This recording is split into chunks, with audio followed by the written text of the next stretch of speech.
starting with the Korean summit. The leaders of North and South Korea announced a wide range of agreements on Wednesday, which they said were a major step toward peace on the Korean peninsula. North Korean leader Kim Jong-un promised to accept international inspectors to monitor the closing of a key missile test site and launch pad and to visit Seoul soon, and both leaders vowed to work together to try to host the Summer Olympics in 2032. But Kim stated he would permanently dismantle his main nuclear complex only if the United States takes unspecified corresponding measures.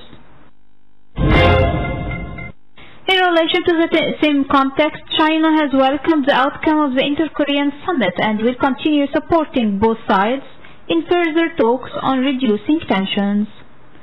The Foreign Ministry spokesman said on Wednesday China noted the positive effects of the meeting on easing military tensions and promoting peace talks and the denuclearization process.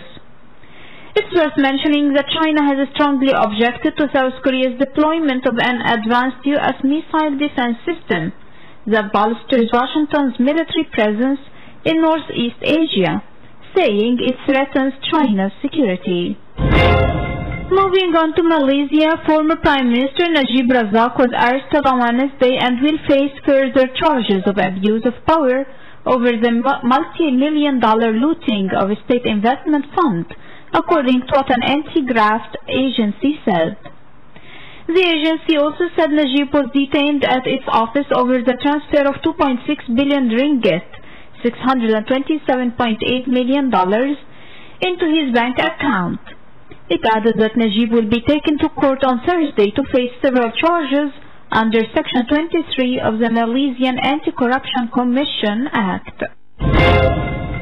On to Islamabad, a Pakistani court suspended the prison sentences of former Prime Minister Nawaz Sharif, his daughter and son-in-law on Wednesday, and set them free on bail pending their appeal hearings.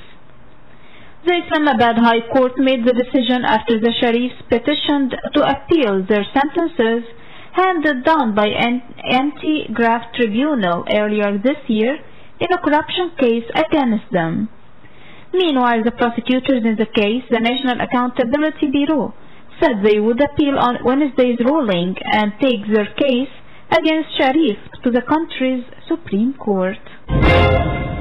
Moving on to economic news, China's Premier Li Keqiang appealed on Wednesday for support for free trade and promised to improve conditions for foreign companies.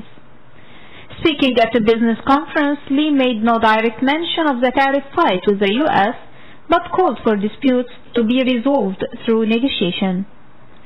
Also on Wednesday, a foreign ministry spokesman accused Washington of lacking sincerity after it proposed negotiations and then raised tariffs on $200 billion of Chinese goods.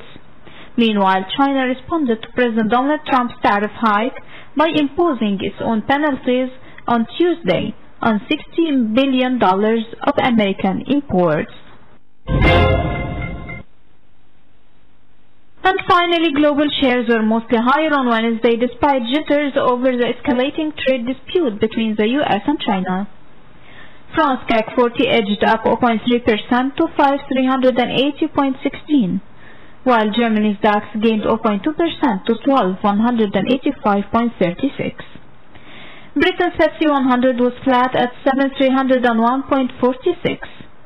U.S. shares were set to rise with Dow futures up 0.1% at 26,325, while S&P 500 futures were flat at 2,911.80.